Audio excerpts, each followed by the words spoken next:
धुन सारवण झालं या घरी घट घालायचा ठरला, धुन सारवण झालं या घरी घट घालायचा ठरला. नवरत्नाचा बाजार भरला ग माझ्या बायकोनं उपास धरला, नवरत्नाचा बाजार भरला ग माझ्या बायकोनं उपास धरला.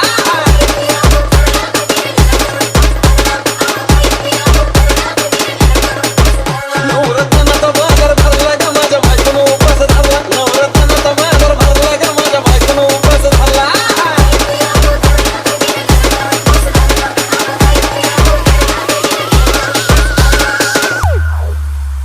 आधीच अंगानं काडी मुडी हातपाय हिच जाते आलं गळून.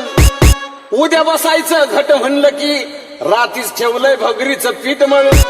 केळं रताळं दूध पाताळं नातं कसं आलं या जुळून. बघा ना कुणाची वाट बया जावा जावा बसल्या.